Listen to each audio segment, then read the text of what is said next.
now called ATIP, which is where those videos that we now see, the Go Fast, the gimbal, the FLIR, that was part of our effort, sir. Right. So you're not some conspiracy theorist. You actually have a legitimate background. Well, sir, I'm certainly not a conspiracy theorist. I'm fact-based, just say facts. So when you're in this room, I want to paint the picture of everybody. You're in this room, you're by yourself, you're in a skiff, you're handed a document. How long is the document? It's about a page front and back. So basically you have some things they call trigraphs, which I cannot, again, talk to. How long were you given to sign the document? As long as I needed, sir. And what if you didn't sign it? Well, I suspect there'd be repercussions. I wouldn't have access to certain information. Were you allowed to ask a lawyer, or weren't allowed to ask for a lawyer to review the document? It wasn't an option, but they probably wouldn't have allowed me to, because the document itself was pretty explicit about you have to be. Wait, you're putting me in an interest. Let me try to thread the needle here. There are certain documents that we have in the U.S. government that allow people to have access to certain programs, whether it's a special, and I'm going to be very generic here, whether it's a special access program or a controlled access program, SAP, CAP, whatnot. How many people have to sign that document? It depends how many people are going to get access to the information, sir. Okay. Last question. Doctor, real quick, can you tell us about the Omaha incident in greater detail? I've read your background, right? Some people would label you as a member of the deep state, since you worked in government for a long period of time. But can you tell us more about that incident? You've written a lot about that. I wrote a lot about incidents like it, Congressman, but that specific incident involved the USS Omaha, the littoral combat ship of the U.S. Navy operating off Southern California. I don't remember the exact date. It was within the last decade.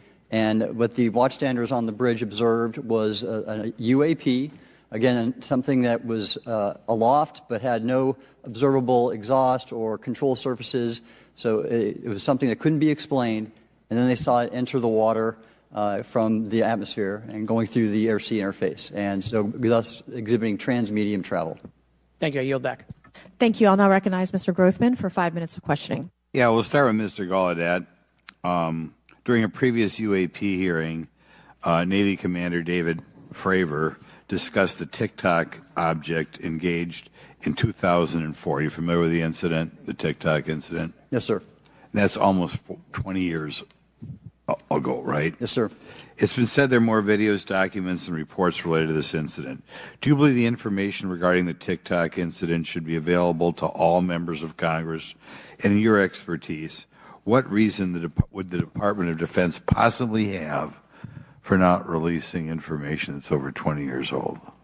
Thank you, Congressman. I don't think there's any good reason to withhold information and important data, especially of national security concern, from Congress. Well, what would they say?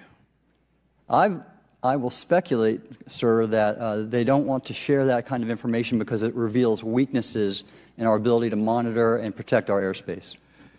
Okay. In your written testimony, you claim last year's UAP hearing before this oversight committee confirmed that UAP-related information is, well, it's not only being withheld, but that elements of the government are engaging in a disinformation campaign to include personal attacks designed to discredit UAP whistleblowers. Could you elaborate on that statement a little?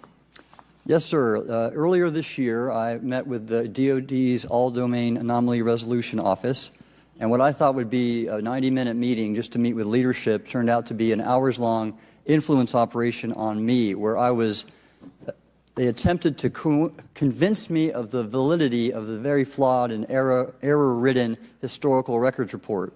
In addition, they tried to have me question very valid UAP reports like the Tic Tac incident, and even coming to stating possibly that the Tic Tac was American technology. And then, of course, if you ask David Fravor or Alex Dietrich, the two witnesses, they were convinced it was otherwise. And then, and they also cast discredit on various UAP whistleblowers and witnesses to question their validity and credibility as witnesses. Okay. We'll go to Mr. Elizondo. Hope I got that right, or not at least close not enough, sir. You're familiar with the recent drone incursion over Langley Air Force Base? Yes, sir. The owners of these drones remain unclear. The U.S. military has not been able to give us in Congress and answer, given your experience with the Department of Defense and the intelligence community, how frequently are UAP sightings over military installations? And secondly, I suppose hypothetically you could have incursions over just, say, regular airports. Is it obvious these incursions are more likely over military facilities than just a random airport out there? Yes, sir. There's definitely enough data to suggest that there is certainly some sort of relationship between sensitive U.S. military installations, also some of our nuclear equities, and also some of our Department of Energy sites. There is a long historical record that some of your colleagues may have, documentation that demonstrates this. This is not a new trend. This has been going on for decades, and that information has been obfuscated, unfortunately, from folks like you in this committee. And I think that's problematic because ultimately, at the end of the day, we have a significant situation here. We have something that can enter into U.S. airspace completely with no attribution. And how long has this been going on? Sir, decades. And there's information that will hopefully be entered into the record. Can you think of any possible reason why they can't release any information they have on something, say, 15 or 20 years old? Sir, if I could echo my colleague here, Admiral Gallaudet, I think one of the big issues that we have in the intelligence community, Department of Defense, is we don't want to broadcast any potential vulnerabilities or weaknesses in our national defense systems or on intelligence collection platforms. Therefore, when you have a conversation where you address a problem for which there is no solution, it makes that a very uncomfortable conversation to have. Okay, we'll switch to Mr. Schellenberger. The primary reason you're here today is because you published an article on the news publication that you own called Public, right? Alleging that a new unnamed government whistleblower has come forward asserting that a highly classified program exists dedicated to recovery and reverse engineering of UAP technologies. Can you give us what specific evidence you have or that your source provided you to substantiate the claims about the existence of the Immaculate Constellation program? Well, you have the report in front of you now, so you can see it for yourself. I checked the report, and I did not find it based on existing cases. It was new cases for me. I hadn't found anybody. So that answered for me that it was not obviously circular reporting, which is one of the big concerns in this space. I also had the name of the program confirmed by more than one additional source. And then of course I checked to make sure that the source was who they claimed to be. Okay. I should also say that when I said before it was this database, it is a much broader program than that. It also includes human intelligence, and then, as you mentioned, the retrieval and the reversal. Any knowledge of what country these things originated in? No, I have no idea. Okay. Okay, I will now recognize Mr. Burchett for 5 minutes of questions. Thank you, Chair Lady. I request unanimous consent to enter into the record documents provided to us regarding legacy UAP programs and psychological operations. Lou Elizondo. So ordered. I also want to thank my buddy Jeremy Corbell for providing us documents and access to some whistleblowers. Mr. Elizondo, what is your last position with the federal government? Sir, I was the Director of National Program Special Management Staff managing a White House Special Access Program on behalf of the National Security Council. How would you characterize UAPs? An enigma, sir, and a frustration. We're talking about technologies that can outperform anything we have in our inventory. And if this was an adversarial technology, this would be an intelligence failure eclipsing that of 9/11 by an order of magnitude. Are there classified Department of Defense materials related to UAPs that you believe could be safely disclosed to the public without compromising national security? Yes, sir, I do. I would never, ever try to endorse providing some sort of information that could compromise what we call a blue force technology or capability. But I do believe there's a lot of information regarding this topic, and I've been very vocal about it, that should be shared not only with the public, but most importantly, with members of Congress. Are you familiar with my friend David Grush? Absolutely, sir. I had the privilege and honor of working with him myself several years ago at U.S. Space Force. Last year, as you know, he testified that the U.S. has run a multi-decade UAP crash retrieval and reverse engineering program. Would you agree with that? Yes, sir. Are there UAP programs operating without proper congressional oversight? 100%. What are they? Unfortunately, sir, I would have to have that conversation in a closed session. I know you said that, and a lot of people are frustrated with those kind of answers, but we're asking those kind of questions so you all know what the heck we're up against. You also mentioned in your opening statement that the Pentagon's Public Affairs Office employs a psychological operations officer as the singular point of contact for UAP-related inquiries. Why the heck would they do that? Sir, that's a great question. I would ask the Pentagon. There's a long history here of that individual providing misleading and false information to the public through various news outlets and media outlets in order to discredit this topic. I've personally been victim to it. We have the documentation to substantiate where this information has been absolutely inaccurate, that has been provided time and time again, and it turns out that that individual was also working with former leadership of AARO at the time as well. And we punish them by giving them multi-million dollars more than they ask for every year. Admiral Gallaudet, you mentioned in your opening statement on an email you received from the operations officer of the Fleet Forces Command regarding unknown objects almost colliding with U.S. military planes. Did anyone respond with knowledge of what the objects were? I received no response, sir. Did the exercise get canceled? The exercise did not get canceled. Why do you think the commander of Fleet Forces operations officer never discussed the incident again? Sir, I'm speculating because I didn't have an exchange with him, but I believed it to be part of a special access program, the information and the video, which we have known now it was, and he realized he couldn't share that openly with the recipients of the email, and therefore the email was pulled from everybody's account. Again, tell us what happened to the email from the commander of Fleet Forces. The day after I received it, and all the other recipients received it, which were all the subordinate commanders of U.S. Fleet Forces, so 1- and 2-star admirals, including strike group commanders, the email was wiped or deleted from our accounts, and then no one talked about it. All right. Have you specifically had any experience with submersible objects?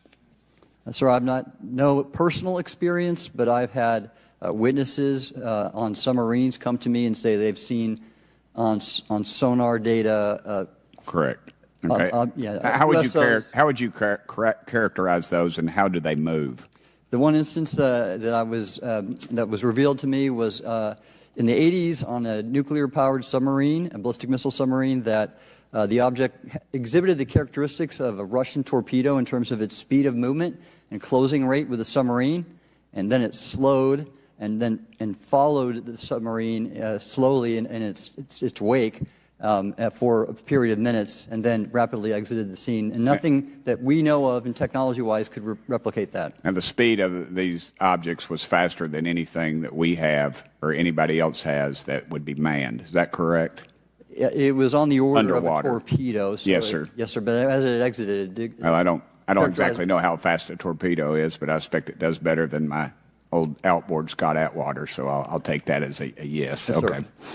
Have you experienced any experience with the All-Domain Anomaly Resolution Office, AARO? Yes, Congressman, as I mentioned previously, I have met with them. Okay. You heard Mr. Elizondo describe psychological operations for those contacting the Department of Defense about UAPs. You mentioned a similar influence operation by AARO. Why are federal agencies invested in running information operations about UAPs if they do not exist? Yes, sir.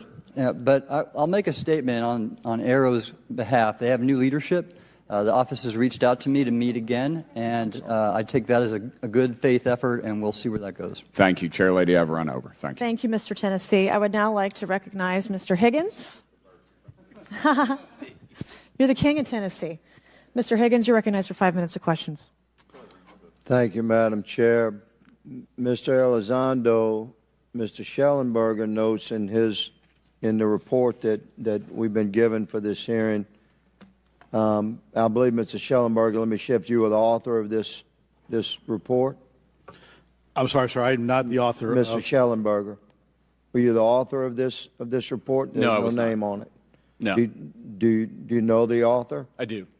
You do. And how would you estimate that madam or gentleman, the author? The person is a current or former U.S. government employee. And it states here that this is the public version of the author's report. Yes. So where might one find the non-public version of the author's report? I don't know the answer to that. Would that be with the Department of Defense? I don't know. But you do know the author. I do. You know what the author's sources were? The author's sources are described in the report. These databases, the Immaculate Constellation. Right, but you expressed some confidence in the sources. I would. Earlier in testimony, you expressed confidence. So do you know those sources? I do. Are they within the Department of Defense? I can't say. You can't say, or you won't say? I won't say. Okay, why not? Because I protect my sources, and I think the reason. But you're not naming them. It's a big department, but many of us on my side of the aisle would say it's far too big. So you're talking about the Department of Defense, sources from within the Department of Defense? I'm not willing to reduce the potential universe of where my sources might be. Okay, moving on. In this report, Mr. Elizondo, for reference, several types of allegedly alien craft or possibly alien craft or unknown aerial phenomena, what we used to call UFOs, are described. Spheres and orbs, discs and saucers, oval or tic-tac, triangular shape, boomerang and arrowhead, and irregular or organic. Mr. Elizondo, does that summarize to you the types of craft that we're discussing today? Sir, that is a general morphology, historically speaking, of many UAP. So those descriptions are very different craft. Is it your assessment that they would come of different origins? It's possible, but it also could be in sense a matter of utility. And let me just state for the record, I never read the report that or the article that Mr. Schellenberger put out. The reason that's a good point. We're just referencing it. Yes, sir. For descriptive purposes for the American people. Mr. Schellenberger, in this report, it's striking to me that regarding the descriptions of experiences with these various craft, several of them include biological effects and several do not. Are you familiar with what I'm talking about? Yes. Okay, so spheres and orbs, triangular craft, and irregular or organic craft include some descriptions of biological effects, including feelings of unease, electronic device malfunctions, long-term psychological effects such as anxiety or insomnia have been noted, feeling of being watched, a shared awareness with the triangle craft, and under the irregular and organic craft, biological effects include physical sensations of warmth or cold and unexplained smells and psychological distress. So these are very specific descriptions of the reactions of human beings, which allegedly have been noted from a study here, a report. All of those experiences would have been described by the sources that the author used? I'm not sure I understand. This is a very broad description of biological effects, and it's striking to me that they are present with relation to some types of craft, but absent in others. This would require a great deal of research and study. Can you explain that? My understanding is that this is the database is very large. It includes both the images, the videos, the still images, as well as the human intelligence, the reports, the raw data from individuals having these experiences. So in answer to your question, yeah, I mean, I think we're looking at a very large amount of data collected over many decades. And that data is held by the Department of Defense? Well, I will say that after I published, I was told that this program, that the USAP was actually managed by the Department of Defense but held at the White House. Roger but that. That's a single source, and I don't have multiple sources to verify that. Thank you, sir. I did my best to trick an answer out of you, but I was partially successful. Madam Chair, I yield. Thank you. I now recognize Mr. Frost for 5 minutes of questions. Thank you, Madam Chair. In addition to serving on this committee, the Oversight Committee, I also serve on the Science, Space, and Technology Committee, where we often discuss how essential data and evidence are used in science and used at departments such as NASA. During a hearing, NASA Administrator Nelson affirmed the importance of NASA in helping us to understand UAP. Mr. Gold, if the government doesn't have the data it needs on UAP because, say, someone who saw something is concerned about stigma, public backlash, etc., or maybe there's just not good systems in place, how are we supposed to ultimately figure out what's going on? Yeah, thank you for the question. And let me compliment Administrator Nelson that there wouldn't have been a UAP independent study team if it wasn't for his leadership and courage. We're talking about data and where we can get data from. As I described, NASA has whole archives of data, much of which I believe will likely have information that will help inform UAP. We need only look. And again, in an era with AI and ML, we can relatively quickly and easily go through it. So I think it's something that we should encourage NASA to do. However, per Chairman Grothman's comment about UAP focusing on national security sites, I believe there's something, sir, that you may have heard of called sensor bias. That because we've got more cameras, more monitoring of national security, we don't know how extensive UAP activity may be over civilian areas. And this is to the second part of your question where we're not collecting the data. We're not collecting sufficient data from pilots. We're not collecting sufficient data from civilian and commercial activities. And this is, again, where ASRS, I think, could substantially change that, get the data out there, and allow us to do good science. Yeah. Thank you. I mean, on the data, you know, I'm a really big proponent of transparency. But obviously, there's always a little bit of balance that we have to have in government on transparency as well. I mean, last year, NASA appointed a director of UAP research in response to the recommendation by the independent study team. In the final report, there's a quote, despite numerous accounts and visuals, the absence of consistent, detailed, and curated observations means we do not presently have the body of data needed to make definite and scientific conclusions about UAP. Can you just talk really quickly about that balance of security and transparency? So I can say, having served at NASA, it is the most transparent organization I've ever been in. When we would have conversations of executive leadership, things would leak out almost instantly. So I can assure you, intentionally or not, NASA's very transparent. I don't know if many of you have worked with engineers or scientists. They love to talk. So I believe that NASA is a paradigm of transparency, but we must have the ability and the data to be able to be transparent with. And if we're not gathering that, if we're not looking at it, then we can't bring NASA into the game and get to that good science that you need. You know, it was about a year ago, I was touring a facility with a pretty senior government official. We went by a certain hangar, and they said, yeah, that's, you know, a company leases that out. We don't really know what's going on in there. We have no way of knowing what's going on in there. And there was a few of those, in fact, while we were driving around this facility. To what extent do you think that some of the UAP out there comes from off the books or unauthorized experimental aircraft? I mean, I think probably the vast majority of UAP are drones, experimental aircraft, weather conditions, which is, again, why I say if we review the data, I think we're going to discover a lot about things we weren't even thinking about. But there is a percentage that isn't. And looking into those anomalies is how discoveries will be made. And relative to science, Congressman, if I can say, when NASA studies black holes, when NASA studies galaxies, we have instruments that are tailored to do so.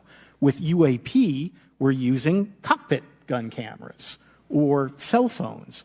We could never do good science with that. And let me tell you, the NASA budget is under pressure. We need to make sure that the Artemis program is funded fully. We need to beat China to the moon and maintain our presence in low Earth orbit. So NASA would need more money to do this, but I think tailored instruments that would look at UAP in the same way that we have tailored instruments to look at astronomical data is important to gathering valuable and uniform information. If we were studying black holes by using fighter cockpit cameras, we probably wouldn't know that much about black holes. 100%.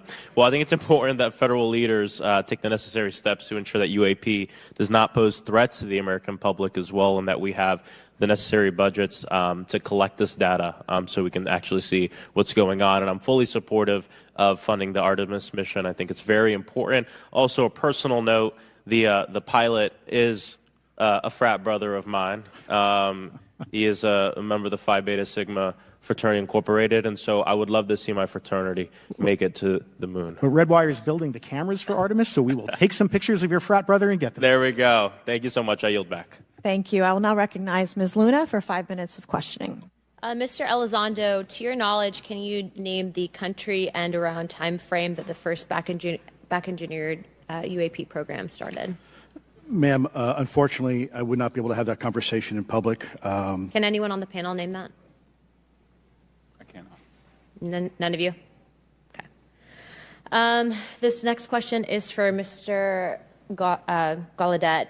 To your knowledge, have any USOs ever outpaced our submarines? Yes, ma'am. At what magnitude? I don't have the exact speed, but again, a witness came to me, a credible former submarine officer who observed it on sonar data. And this was in the 80s in the North Atlantic during a storm, and it outpaced his submarine by orders of magnitude. Are you aware of any hotspots that currently exist off our shores in North America? Not with sufficiently credible data, ma'am. Okay, we've heard reports of there potentially being hotspots, maybe entry and exit points. Have you heard of any of that? I have not, ma'am, but my colleague here, Mr. Elizondo, does discuss some USO activity that he's observed in certain DoD databases. Mr. Elizondo, in regards to these aircraft being piloted by whatever they might be, non-human biologics, would you agree that it's likely that they are being piloted by some mind-body connection? Ma'am, I think it is safe to presume here that they are being intelligently controlled because some cases seem to anticipate our maneuvers, and in other cases they seem to, I came across an email where the word stalked was used in a very secure email between Navy officers discussing their ships being pursued by a UAP. In our previous panel, we had Grush, and he had testified to say that some of these were interdimensional beings. Can you speak on that at all? Ma'am, I'm not qualified, certainly as a scientist or otherwise, to speculate points of origin. I looked at everything from a scientific perspective. So if you look at, for example, instantaneous acceleration, which was one of the observables of the program that I belong to, ATIP, the human body can withstand about 9 G-forces for a short period of time before you suffer negative biological consequences, blackouts and ultimately redouts and even death. Comparison, our best technology, the F-16, which is it's an older platform, but one of our most highly maneuverable aircraft, manned aircraft, made by General Dynamics, can perform about 17 or 18 G-forces before you start having structural failure, meaning that the airframe begins to disintegrate while you're flying. The vehicles we're talking about are performing in excess of 1,000, 2,000, 3,000 Gs. So I guess would it be safe to infer that they're living craft? I'm not prepared at this point to state for the record is something alive or not, because even that definition is hard. There was a time in science we thought that life required oxygen, and we now know that's not true. There are anaerobic bacteria that thrive in oxygen environments that lack oxygen. And so also the same with photosynthesis. When I was in college, I was told everything is derived from photosynthesis as a form of energy. In reality, that's not true. There are things that live off of chemosynthesis. So we're constantly having to reevaluate our understanding of what the definition of life is. Mm-hmm. Do any of you ever come across reports from people that claim to have firsthand experiences with these entities, whatever they might be, or these aircraft, and then as a result, whether or not they're religious, find that these things will automatically disappear? Anyone, this is open to any of you on the panel. So just real quick, because I'm running out of time. Lou? Ma'am, I've always been a nuts and bolts kind of guy. When I was at ATIP, I was focusing more on the performance characteristics and less on the potential occupants. Okay, the reason I ask is because it seems like, just based on our conversations, that we've had people that say that there are good and bad of whatever these things are. And so my concern from a national security perspective is A, that true? B, are you guys hearing the reports of that? And C, I think moving forward in regards to technology, Mr. Gold, if you can answer this real quickly, some of these aircraft, it seems that they are operating off of energy that we don't currently have. But just yes or no, in your opinion, if we were able to obtain that, would that impact humanity for the better or negative? would certainly save us some money on funding on Artemis. Definitely. And this is a national security issue, that if there is such technology out there, we're not the only country that might have access to it. We don't want to be on the wrong end of technological surprise. Okay. Thank you guys for your time. All right, thank you. I will now recognize Mr. Garcia for 5 minutes. Thank you, and I apologize for stepping out. My governor is here upstairs, so I'm trying to get in between meetings, so apologize for that. I want to just start by just asking everyone on the panel or witnesses, and I had a chance to read all the testimony before, but just to set the agenda, just if we can go down real briefly, do you believe, just for the record, that the federal government, any part of the federal government, is knowingly concealing evidence about UAPs from the public? Yes, sir. 100%. Yes. Yes. Thank you. I also want to just go down the line. I know many of you have already said this, but I just, for the record again, just briefly, what do you believe UAPs could be or are? Strong evidence that they are non-human, higher intelligence. I echo my colleague's comment, sir. Genuinely do not know. Don't know, but we must find out. Okay, thank you. I appreciate those answers, gentlemen. I think this is obviously another remarkable hearing with just really important information, so I thank all of you for answering the questions. Admiral, I just want to go back to one thing. Now, last year, our subcommittee heard from 2 retired Navy pilots, Lieutenant Ryan Graves and Commander David Fravor, regarding UAPs. Actually, I think Ryan is here in the audience and been a great person to get to know and to have conversations with. He, of course, has been involved in the Safe Airspace for Americans Act with Chairman Graves, with Chairwoman Mace for UAP reporting by civilian aviation personnel. Can you discuss briefly why it's important for civilian pilots to be able to report UAPs and why these legal protections are critical for our national security? Yes, Congressman, thank you. And I did invite Ryan Graves as my guest, as I'm on his advisory board for the Americans for Safe Aerospace, and legislation that you supported and introduced, I fully support as well. And I think it's important that more civilian pilots, commercial pilots, report so we can better understand and learn and do research on UAP, as well as remove the stigma so more citizens report on what they observe. And also, it'll only contribute to aviation safety when we have a better understanding of where these UAP are, how they operate, and at what frequency and what capability level. So it's important for aviation safety, and it'll be important for moving science and research forward. Thank you, sir. And I just want to reiterate to my colleagues, I mean, this is a very bipartisan piece of legislation, and we just got to continue to get this through the Congress, and it's incredibly important that civilian pilots have the opportunity to safely report the UAPs that they are seeing or encountering in the air. And I can't express how critical this piece of what I believe is a larger collection of evidence and facts actually happen. We've been approached by pilots. I've talked to folks that have been engaged with our office and others, and there is still enormous stigma. And essentially, we don't have a system where folks are feeling free to be able to report what they're seeing. And so I just want to reiterate that advocacy. Mr. Gold, in your testimony, you discussed NASA's aviation safety reporting system, a confidential, non-punitive reporting mechanism. In the Safe Airspace for Americans Act, we explicitly allow for civilian reporting, of course, of UAPs. Can you explain why the NASA task force recommended the use of the aviation safety reporting system? The aviation safety reporting system is an existing system that is trusted, that has taken hundreds of thousands, now millions of cases. And again, recognizing budgetary constraints, this seemed like the perfect way to be able to gain more data. And when it comes to the stigma, sir, it's something that pilots are used to reporting on, that crew is used to reporting on. So it's a great way to get data, to overcome the stigma without spending really that much more additional money since the system exists. Thank you so much for your support of that. Thank you for what Ryan Graves does. This is a common sense means to expose the truth of UAP for the purpose of this hearing. Thank you. And I just want to also add, now earlier this year, as part of the House Defense Authorization Bill, the NDAA, I had filed an amendment to include the UAP Disclosure Act, which would create a UAP Records Review Board and exercise with exercise of eminent domain over UAP-related material, modeled actually on the JFK Assassination Records Collection Act, which is widely known. Now, the amendment was blocked, but thankfully the Senate included the amendment by Senator Rounds and Schumer for the UAP Disclosure Act. So I just again want to say that we should be pushing and ensuring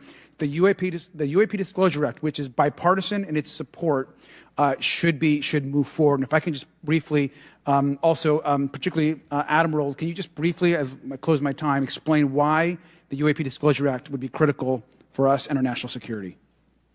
Thank you, Congressman. Yes, I believe the UAP Disclosure Act is important for national security, as well as advancing potential socioeconomic benefits resulting from UAP research, as well as public safety, as we referred to previously regarding aviation.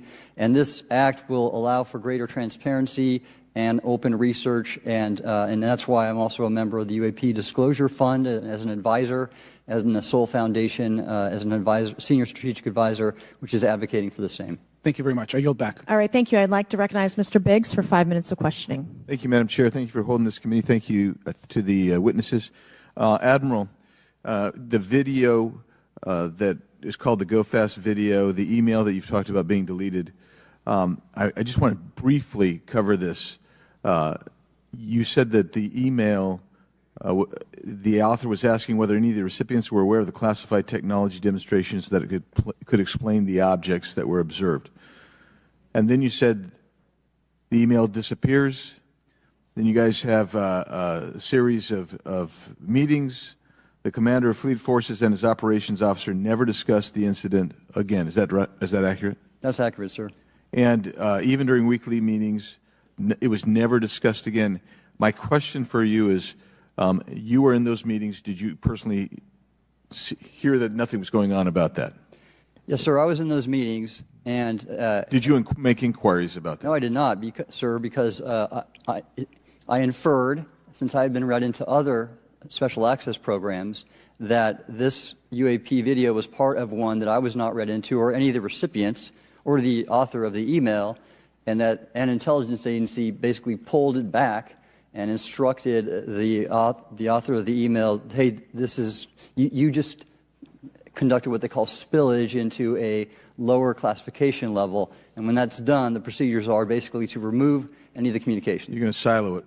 So, and you, Mr. Elizondo, you said in your report and your testimony today, a government work on the UAP subject still remains classified. Excessive secrecy has led to grave misdeeds against loyal civil servants, military personnel, and the public, all to hide the fact that we are not alone in the cosmos. Fair? Yes, sir. All right. And all of you, and Mr. Schellenberger, by the way, I've read several of your books, Mr. Schellenberger, excellent stuff. Thank you. What I would say, too, is you were asked about the veracity of the author of this report. You comfortable with the veracity? Yes. Okay. And then, and I'll get to you in a second, Mr. Gold. We'll talk about Kuhnian and Lakatoshian scientific advancement and how we're obviating that through these processes. But we'll get to that in a sec. Because what I want to really get to is the ultimate question really becomes this. For what purpose is the federal government overclassifying, because that's what they're doing, they're overclassifying, and forbidding the public for getting access to this? And if you know, if you have an explanation, I'm curious, because I know what I've been told. I just want to know from your perspective, why do they overclassify? Mr. Elizondo, you look like your finger on the button, ready to go. Yes, sir. Forgive me. I think there's several reasons. I think at the time when this reality became evident to the U.S. government, we were in the middle of a Cold War with then Soviet Union, and we did not want to tip our hands to what our knowledge base was on this topic. We did not want to broadcast that to the Cold War's long over. It is, sir. It is, sir. There's also then the philosophical argument that the Department of Defense and the intelligence community is solution-oriented. And when you don't have answers, it's a really tough spot to be in. It's easier to be quiet and suppressed than if you don't have the answer. Indeed, sir. In fact, there's a very real example when we built the U-2 spy plane and flew it over then Russia, and we're taking reconnaissance. And when we first started flying the aircraft, it flew so high and so fast we thought they weren't tracking us. In reality, they were tracking every flight. It wasn't until the Russians could develop the SA-2 surface-to-air missile and successfully shoot them down. I would suggest to you also, along with Lakatos and Kuhn, you also have a problem with Kenneth Arrow's path dependence or increasing. To you about satellite imagery from 2017 that depicts a UAP. What were the dates in 2017 when this occurred? I can't share with you the details, ma'am, but I can do it in a closed setting, and I can also tell you the agency that wrote a report on it. Okay, so who has the imagery? I can tell you that in a closed setting. Can you describe what was depicted in the satellite imagery? Just a description. It was a UAP, ma'am. That's it? No other description? The term that the analysts used, they called it the button. It was a disc-shaped object. Okay, where was it? I can't tell you that, ma'am. Okay. All right. Okay, Mr. Elizondo, you state in your testimony that, quote, advanced technologies not by our government or any other government are monitoring sensitive military installations around the globe, end quote. If these technologies are not made by any government, who's making them? Private companies, or are you implying they are crafted by a non-human intelligence? Well, ma'am, that's precisely why we're here. The problem is that, temporally speaking, over decades, not just the last 10 years, to put this in perspective, are these private companies you're implying, or is this non-human intelligence? It may be both. Okay. When it comes to Blue Force Technologies, I would not be able to discuss. Okay. Are you read into secret UAP crash retrieval programs? We would have to have a conversation in a closed session, ma'am. I signed documentation 3 years ago that restricts my ability to discuss specifically crash retrievals. I submitted for my book through the DOPSR process, which took a year for it to be reviewed. And what is in the book is what I was told I'm allowed to talk about. Has the government conducted secret UAP crash retrieval programs, yes or no? Yes. Okay. Were they designed to identify and reverse engineer alien craft, yes or no? Yes. Does the U.S. government have any reverse, okay, we already answered that question about retrieval programs. Do any U.S. contractors have the same? I would prefer to address that in a closed session, ma'am. Okay. In your book, you mentioned government employees who've been injured by UAPs, placed on leave, and receiving government compensation for their injuries. Is that correct? That is correct. How can the government deny we have recovered craft if they're paying people because they've been injured by recovered craft? Ma'am, that's a great question. That's why I think we're here again, because I've seen the documentation by the U.S. government for several of these individuals who have sustained injuries as a result of a UAP incident. It's a crazy idea, right? The hypocrisy and the logic. Okay, Mr. Schellenberger, I'm going to say it again to be very clear. Immaculate Constellation. What's its mission and how are they funded? Its mission is to, as I stated, its mission is to, it's an unacknowledged special access program. Its mission is to document UAPs. Okay, and do you, for your story and your report, do you have more than one credible source? I do. Sourcing, okay. I do. And then why do you believe your sources to be credible? How do you judge the veracity of the documentation you've been provided about this program? I checked the sources, and they are who they say they are. They are current or former government officials. Mm-hmm. I wanted to also add that I did not specify that they were Defense Department employees. I didn't specify the agency nor the gender. Would they have included non-government employees, people that aren't employed by the government? These are, I'm comfortable saying that these are government or previously government employees. Any of them currently employed by a private contractor or private contractors? I'd rather not say. Okay. What's the key takeaway, just a few seconds, about the Immaculate Constellation document you provided us today? I think that what the American people need to know is that the U.S. military and intelligence community are sitting on a huge amount of visual and other information, still photos, video photos, other sensor information, and they have for a very long time. And it's not those fuzzy photos and videos that we've been given. There's very clear high res, high resolution. How many visuals, graphics, videos, photos? I mean, I've been told hundreds, maybe thousands. I mean, I also wanted to say, because there was some conversation around concern around the revealing of these materials, revealing the source collections, but some of these are shot from helicopters using normal videos of oceans. I just think that's absurd that somehow you're going to be revealing some secret U.S. technology by revealing that you've photographed orbs off the coast of Kuwait. Okay, thank you. I have 8 seconds. Mr. Gold, did the NASA independent study team get briefed on what you call OSAP? Very quickly. I flagged the Advanced Aerospace Weapons System Classification Program to our chair and our DFO. We did not get briefed. But I believe it is definitely worth looking into. That was probably the largest UAP review effort ever, and I think produced a lot of interesting data, including revealing Nimitz. I don't know if my fellow witness Lou might want to. He did yeoman's work on it. Might want to comment. Okay. All right. I'm going to turn to Mr. Moskowitz, who will be recognized for 5 minutes of questioning. Thank you, Madam Chairwoman. So, Mr. Gold, you gave a whole diatribe for a couple of minutes about UAPs, science, data collection, stigma. A lot of non-believers in all of this would just ask a very simple question. Why? Why is it so hard? Right? Like, why are people, anytime they ask, why are they always thwarted? Why are they always judged? Why is they always have misinformation spread? Why is there always retribution?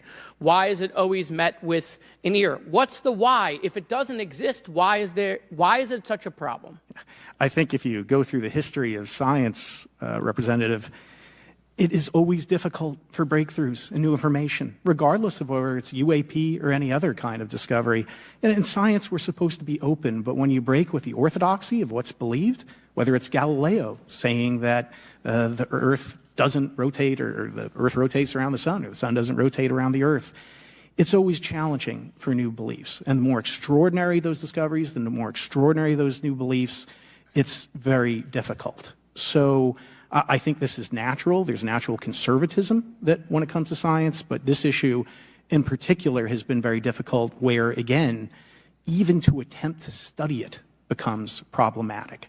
But every hearing like this, every news report, every video, documentaries, I was privileged to be a part of something Dan Fair is putting together. I think many of us have interviewed for it, documentary over 30 different government officials.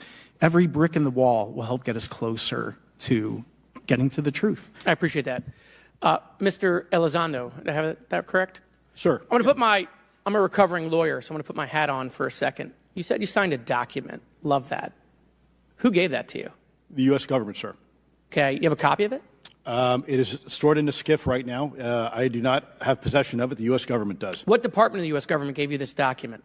I will say the Department of Defense. Unfortunately, I can't say in this forum much more than that. You specifically said the document said you can't talk about crash retrieval. Well, you can't talk about Fight Club if there's no Fight Club. Correct. Okay, I'm just making an observation. Yes, sir. So that document that you signed, that you said exists, specifically said you can't talk about crash retrieval. Correct, sir. It was a limitation on because already I'd been speaking publicly about the topic, and so the document said you can continue saying X, Y, Z, but you cannot discuss the topic. Give me the atmosphere of signing this document. You're in a room by yourself? I'm in a SCIF with a security officer, sir. Just one-on-one? Anybody else? There may have been an assistant as well. It was in a SCIF within a Department of Defense facility. Give me your background real quick. My background is I went to school to study microbiology and immunology, entered into the U.S. Army, and after a very short stint in military intelligence, I became a counterintelligence special agent. As a civilian, later on I became a special agent in charge, running investigations in counterterrorism and counterespionage primarily, with some experience in counterinsurgency and counternarcotics. And then in 2009 timeframe, when I came back to the Pentagon after a tour with the Director of National Intelligence, I quickly became part of a program that was originally called OSAP that evolved into the program now called ATIP, which is where those videos that we now see,